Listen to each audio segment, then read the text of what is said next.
Hello everyone. Today I welcome you for another episode of Manoj Simplify show. And today we will have a conversation on holistic ways of well-being.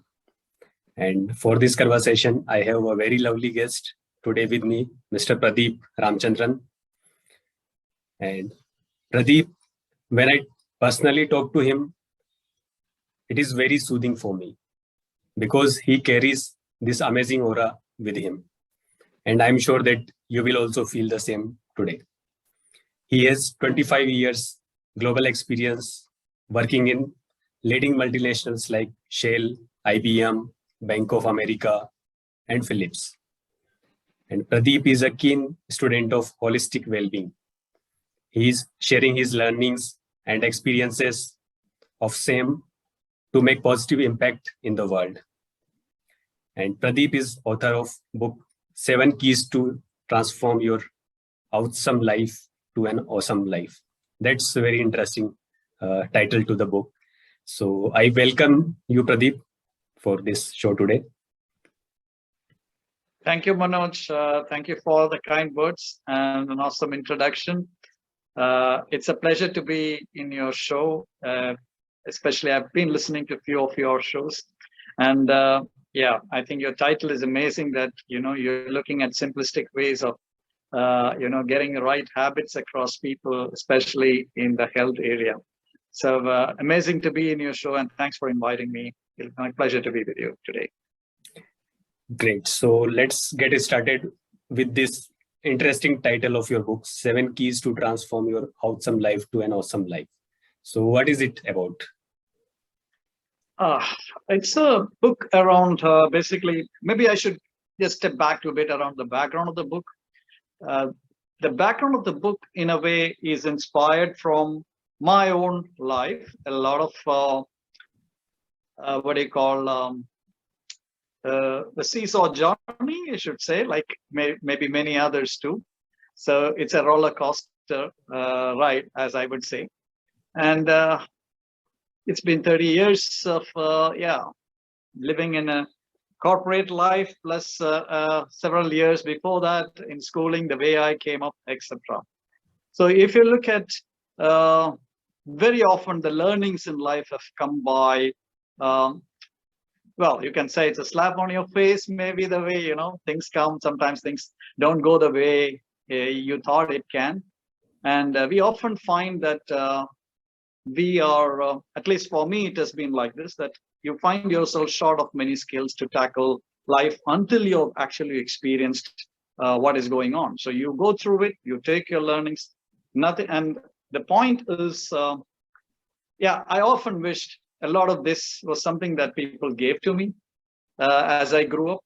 But that's not the way in which a lot of our current environment is. A lot of our schooling very often is pretty much laid on pure academics, and that does not really help you to get foundational skills in life. So the experiences I had made me look at about 7 key areas which I thought would, if you structure your life around 7 key areas, then you have this opportunity to pick up some foundational skills. And picking up those foundational skills, practicing it, helps you to lead your life in a more smoother, awesome way, I call it. And I will define awesome maybe at a little point in time, in the interest of time. But essentially, it means how you balance your life effectively, make yourself happy. There's one other element in that book, which is the core motivation was that the next generation should get it. But I also found that unless the present millennial generation gets it, it's so hard to get it to the next generation because we are still not academically laid out for this kind of thing. So children learn from their parents, their elders, their teachers, and their communities and societies in which they live.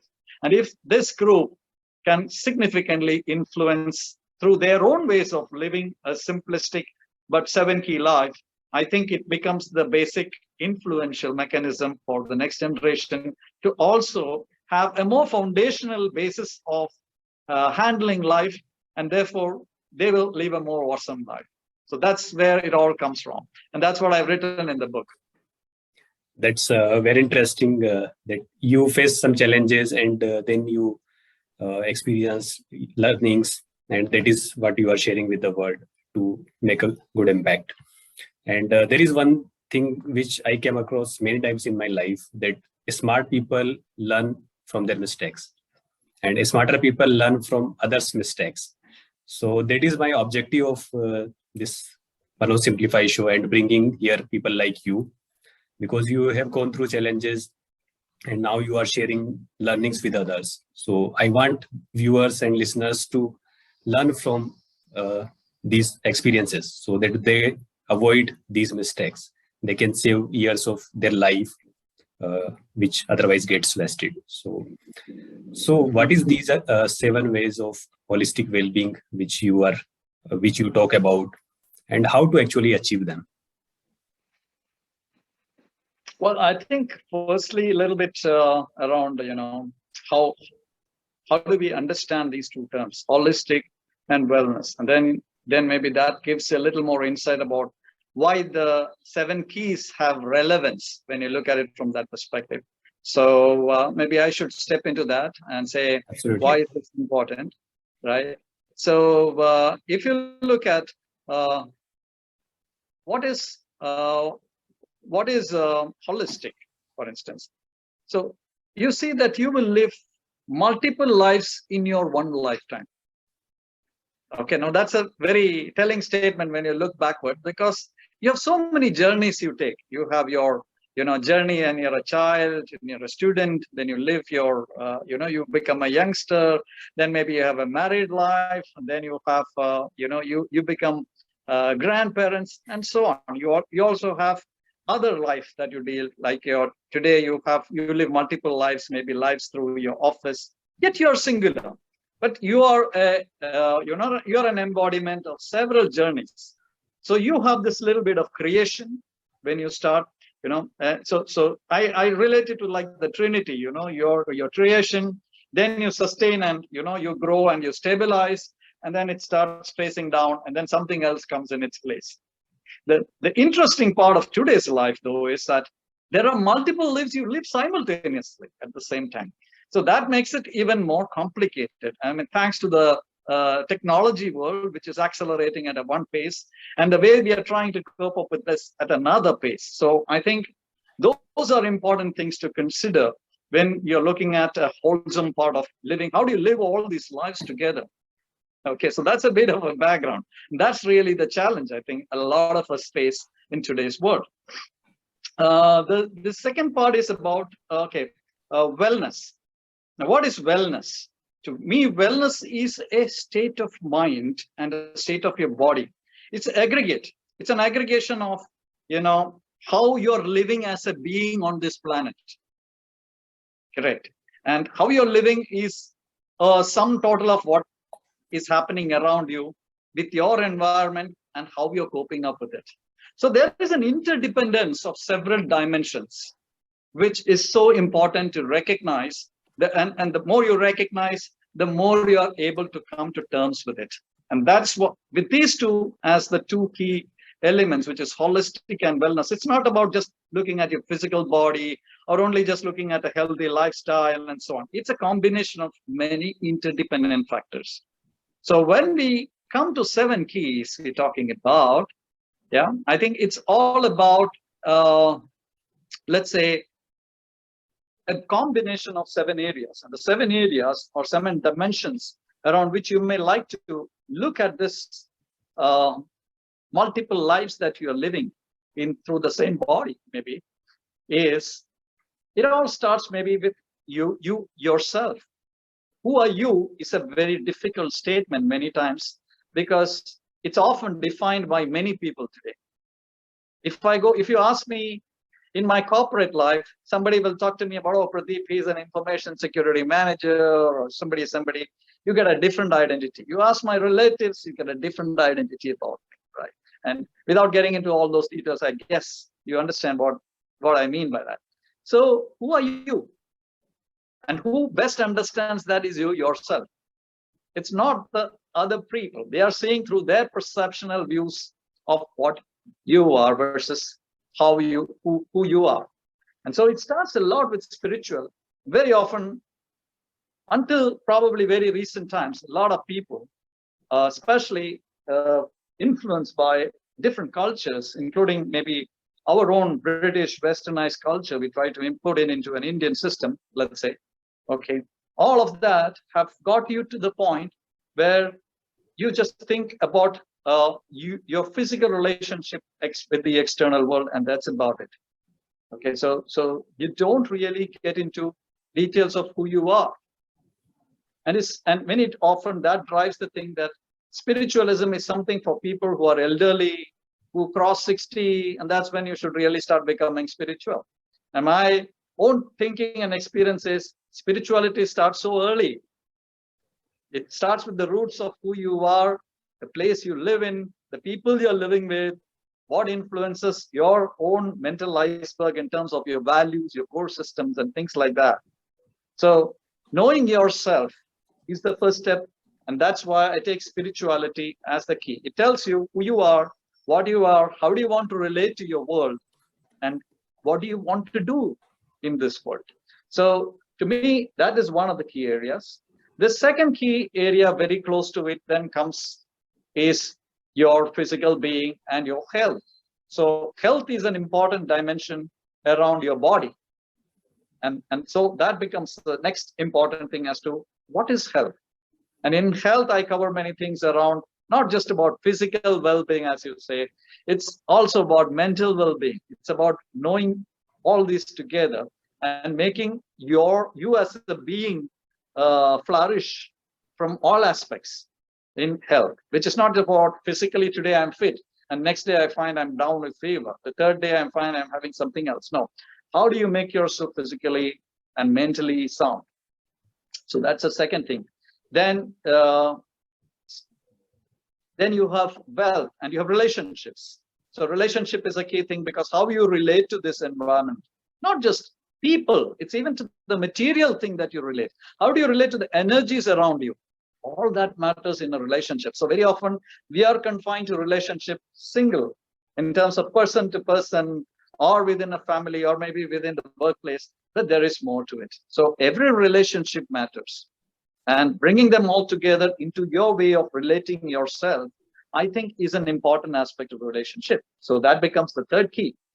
Wealth is today, you might think, how is wealth connected with holistic wellness? And the biggest stress point today, perhaps for most people, is wealth. If you don't have wealth, you don't even have a place to stand, because even the place you stand costs money. It's that kind of a world we are living in, far from what it probably was several decades or centuries ago. So wealth is a key aspect of well-being as well, to avoid your stress and to also to get yourself to an environment that works for you. And that's important. So automatically, because it has an impact to your mental elements, or because it has an impact to your physical elements, and all those three things we already talked about, today we cannot close our eyes and say, hey, I'm a sannyasi, I don't need any wealth. No, you still need something to manage yourself, including your food, shelter, the basic things to start with. And then wealth is a key factor in giving. If you had to give something, it's just the knowledge. Just the knowledge alone may not help. There are many ways today to mobilize wealth, to increase your coverage, to increase the way you touch people's lives, and to help them to touch and benefit.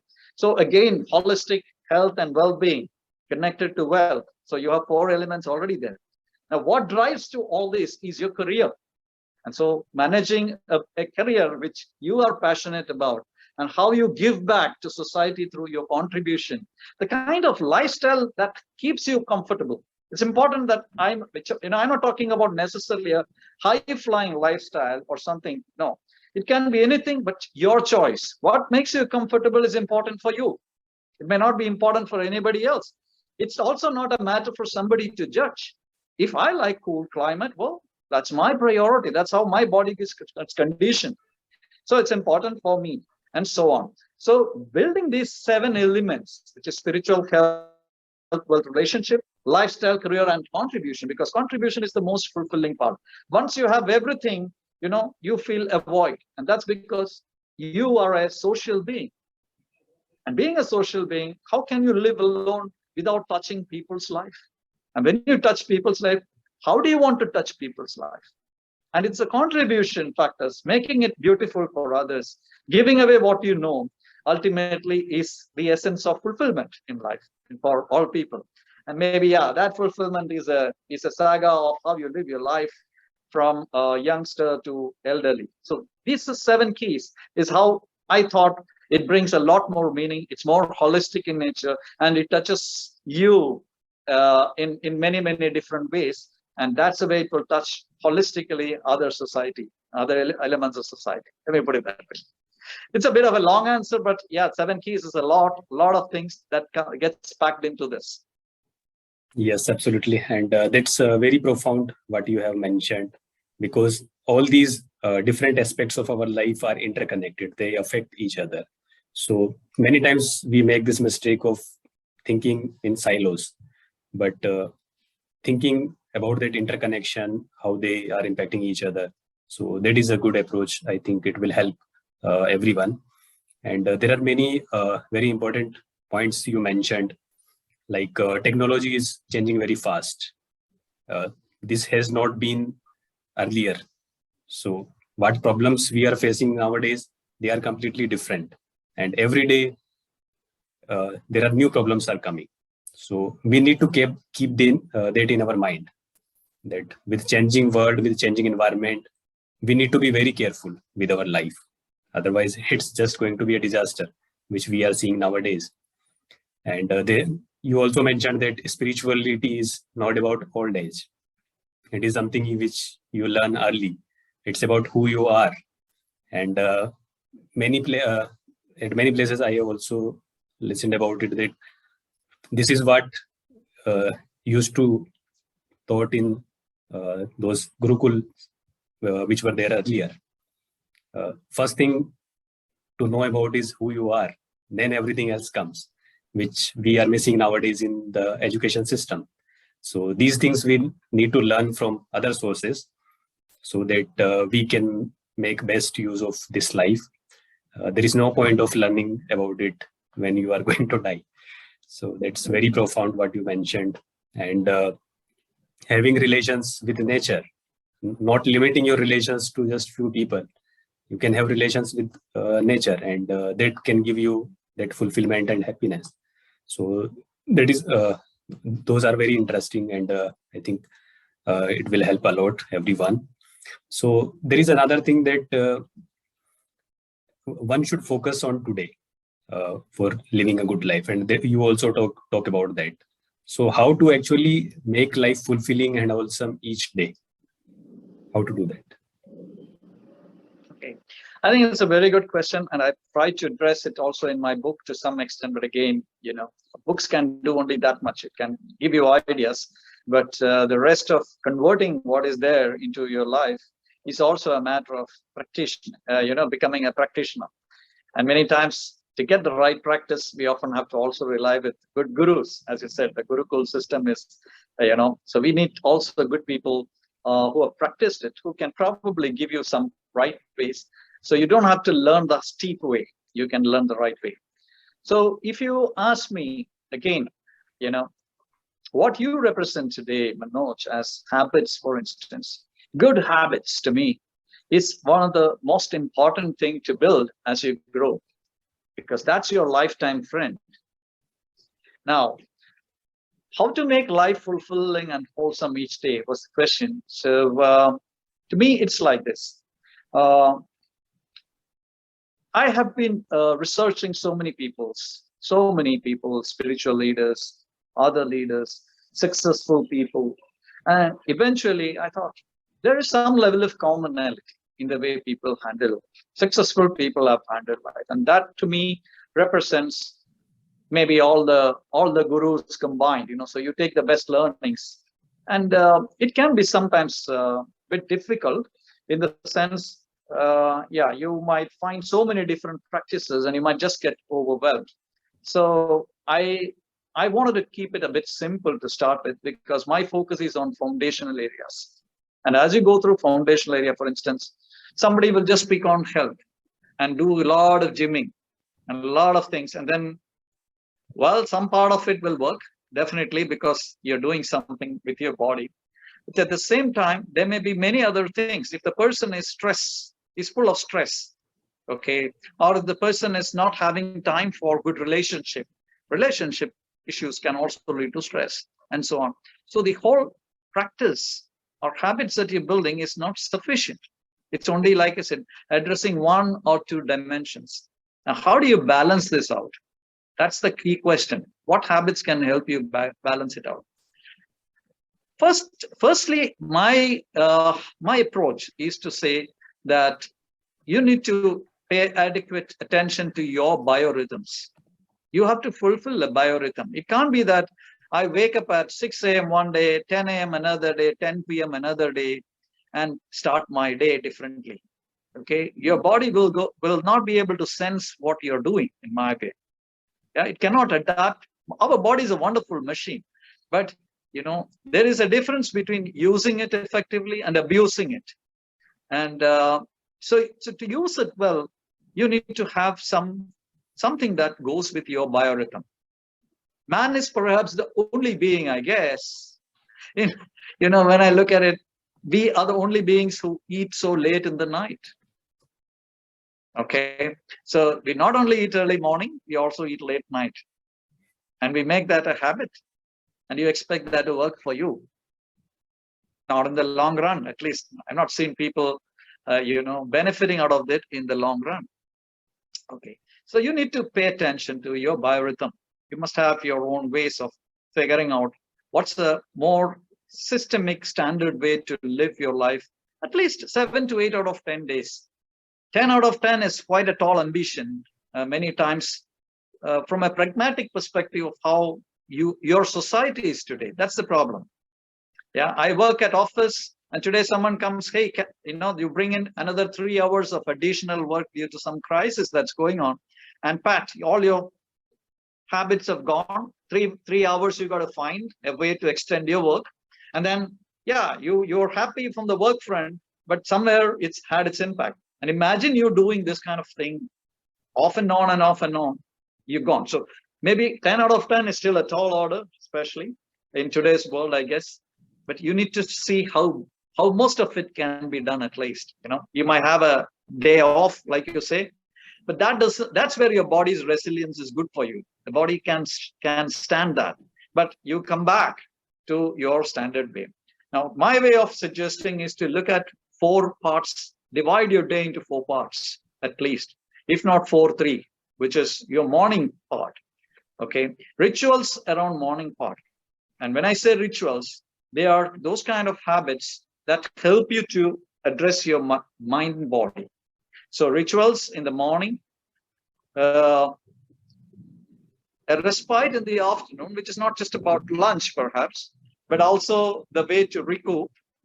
And I'll probably go a little bit deeper after I give the first 4 things. Evening, see, the twilight zone in the morning and in the evening are typically the most, fluid zone, I would say. Yeah, it's neither daylight nor it's morning. So it has its own implications with us, except that today we sit in tube-lit rooms. So all the day is day for us, more or less. That's how we try to condition our body. Okay, and then the last is how you manage your bedtime. It's not about working so hard, end of the day you just hit the bed and go to sleep. So there are things that you can do in the morning which sets your day up. There are things that you need to do before you go to bed that sets up your day for that sets up things for the next for the day and the next day. Let me give a couple of examples if it helps. Can I? Yeah. So let's say if you do morning, your morning typically works best for your mind before the world is up and running, because there is less distraction. So best time to focus on yourself, I would say, because there is no disturbances. So that's one part which is great. Look at things around, and I had a good formula which I keep inheriting from Guru. Some call it savers, some call it givers. It's a short acronym to say, be grateful, practice a few minutes of gratitude as you wake up. look at your dreams, imagine your dreams, and visualize your dreams, and take some action, plan around how you want to realize those dreams, and that sets you up for the rest of the day. So it gets you positively conditioned. Okay, then you do a little bit of maybe exercise, and this is the most difficult part, because many people do exercise, they break it up, they try different things. But I like the what was it, the 1 minute rule you were mentioning, for instance, in one of your talks. You just spend, if you can't do too much, start with 1 minute. And I'll tell you my experience. I was as lazy when it comes to exercising, because I never liked hitting a gym. I didn't mind playing badminton, I didn't mind walking, but I couldn't hit the gym. It was so difficult for me. And every bit of thing that you hear is centered around something like this, and I never was successful. And all I did was, in my experience, eventually, I was reading a small yoga. I was going through small yoga video, and in that video, some of the things that yoga prescribed, which is all about just breathing exercise to start with, very basic movements of your body, like your rotating your calves and your neck and your eyes, and just getting your rhythm right, hardly take few minutes. It was never as excessive as a gym kind of workout for me, in my humble way of looking at things. I said, oh, if I can't do this much also, and this is the minimum benefit I get out of 5 minutes, then what am I doing? Okay, God has given you a brilliant body. Okay, and after all that, you don't want to take care of it. It's such a shame that you can't, utilize your body for things that is going to keep it happy and healthy. And then, okay, so it's important, your 1 minute rule, which you talked about, to start with even a 1 minute rule. And eventually you will get that even minimum 5-10 minutes a day. And maybe the alternate days where you can do a little bit more workout, strengthen your muscles or whatever you want to do. It works. So, and exercising is another part that came into that. And scripting sometimes I felt, because it keeps your brain active. I must definitely say a little bit of experience that I very recently had. I lost my father-in-law just 2 weeks ago. Okay. Now he died of old age. He lived a wholesome life, died at the age of 95. And while it leaves a void for all of us, what was interesting to observe in his last 6 months to 1 year was that he was a very extrovert person, always liked to be outside, meeting people, giving, helping, all that kind of thing, all the time. Now with COVID and with the age, the family wasn't comfortable leaving him alone outside anymore. He had to be inside. And as he became more and more inside, all his activities just started waning down. Now, this is what you do to your brain or to your body if you don't do any activities. It's just a question of time before you lose that brilliant capability. And, so you have something very, very precious inside you, and you don't use it for your health. Well, you can't say much with that. It's just so how much, you're misusing the resilience of your body, thinking it, even in difficult times, your body can recoup a lot. And that speaks of many examples where people had cancer, or people had, difficulties with broken bones and limbs or spine. They were able to reconstruct it and get it back to healthy state. So I think spending a little bit of time in the morning with a blend of all this is essential, and also setting your goals for the day and putting the right thoughts. Same thing in the afternoon and evening, all these beautiful thoughts you had starts going away, because you were sitting with some people, maybe, the talks were centered around a lot of negative things around politics, or maybe at home or something or the other, or you've picked up a quarrel or an argument with somebody eventually, and all that positive energy has drained out. So you need to recoup again. So spend a few minutes to recoup, and just spend a little bit, 2-3 minutes in silence. I've also found, sitting more than an hour, and I'm talking of corporate life, you keep endlessly moving from one meeting to another, one call to another. And in COVID, you don't even get up from your seat. 1 hour, sitting is the new smoking. I don't know whether you've heard about that. A lot of people say that. A lot of research say that. And the effect is equally devastating. And so it's important that every hour you give yourself 5-minute break. A lot of people hesitate to take these breaks. And that's because they feel, what will the other person feel? Am I supposed to take this break? Can I tell my boss, oh, I need a 5 minutes break? Who is it for? I mean, how can you even recoup and do good work and fresh work with more focus and concentration unless you take the break? So it looks silly to me, the culture that sometimes people build around, as if the world will fall down in 5 minutes of break, we actually requiring. And very often I find it's not because somebody else thinks so. It's because you yourself don't know how to prioritize, make it happen for you. So you are your own culprit, making all these thoughts in between these two places, making those thoughts and not doing it. And finally, the bedtime is very important in the same way. Bedtime is important because that's the time you spend a few minutes, at least half an hour for yourself. Always ask the question, what went well for you that day? What are you grateful for that day? 2 questions, end of the day. And you will have amazing learnings and amazing benefits. Even if it is small, even if nothing went wrong, right for you, according to you on that day, there is a learning something that didn't go well. That is your learning. That's something you got. So that's the best thing you got on that day. So write that and reflect on it. You will feel better. And so it's important to get your mind conditioned, feel better through good rituals, good practices, and that sets you balanced. That sets you balance. Because otherwise, I've seen that you trash yourself up. Many times you make mistakes and say, how can I be so stupid? How did I make that thing? I don't know what that person will think of me in future. And we make it bigger and bigger and blow it up. And then all your stress is back with you. Instead of that, why don't we just comfort ourselves and say, hey, we are human. We make mistakes. Did I learn from it? What went well out of that? And accept it.